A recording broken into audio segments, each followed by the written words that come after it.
This is Little St. James, a 72-acre private island in the Caribbean.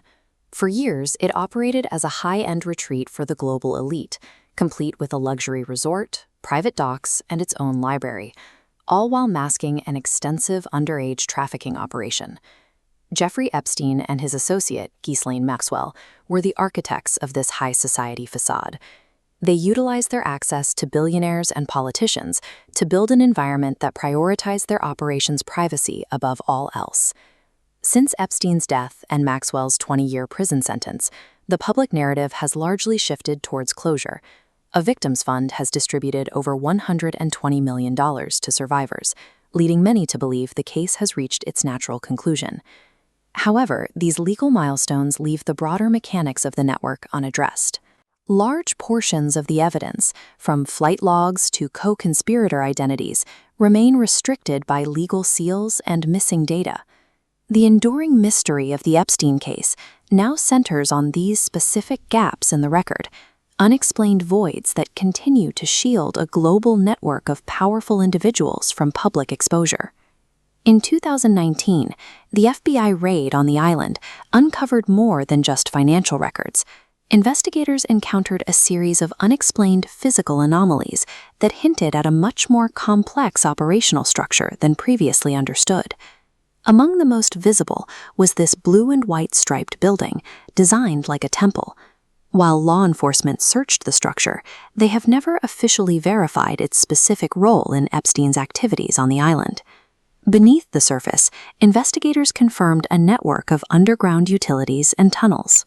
Whether these were intended for staff to move unnoticed or served as hidden transit for guests, their ultimate function remains a matter of speculation rather than public record. The island was also blanketed by a dense network of CCTV cameras.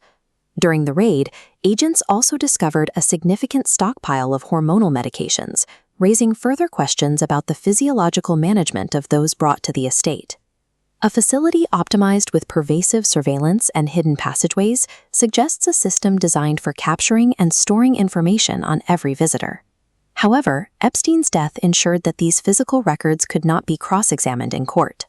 The delay in investigating these physical sites can be traced back to 2005.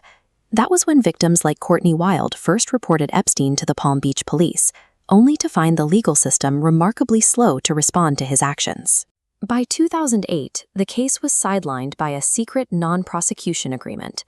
Orchestrated by U.S. Attorney Alexander Acosta, the deal allowed Epstein to serve a 13-month work release sentence, while granting total immunity to all of his unnamed co-conspirators.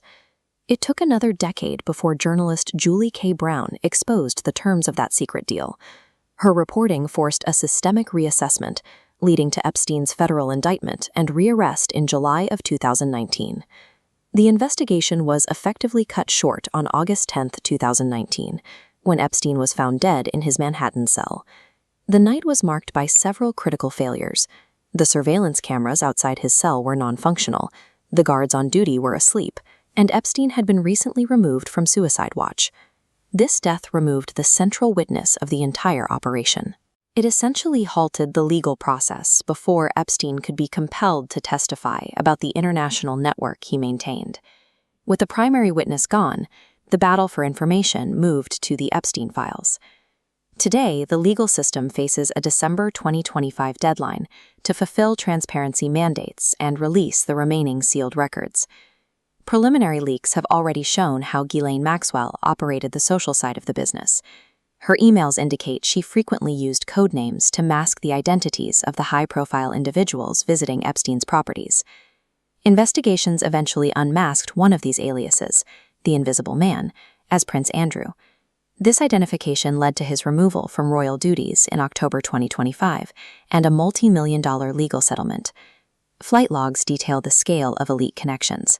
Records show Bill Clinton traveled on Epstein's private jet 26 times, while Donald Trump was a frequent passenger in the 1990s, establishing a pattern of direct access to the highest levels of political power. Despite these specific revelations, over 1 million pages of investigative documents are still under seal. Legal teams continue to argue that victim privacy necessitates keeping these files and the names they contain hidden from the public.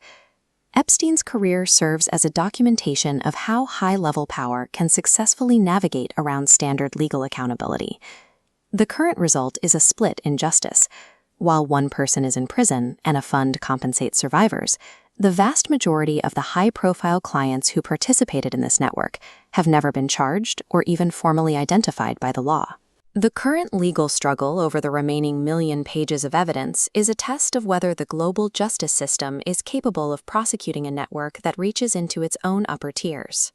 The unexamined physical evidence on the island and the mountain of locked documents are the remaining barriers between public knowledge and the full scope of this operation. As long as they stay sealed, the secrecy surrounding this network remains a functional safeguard for its members.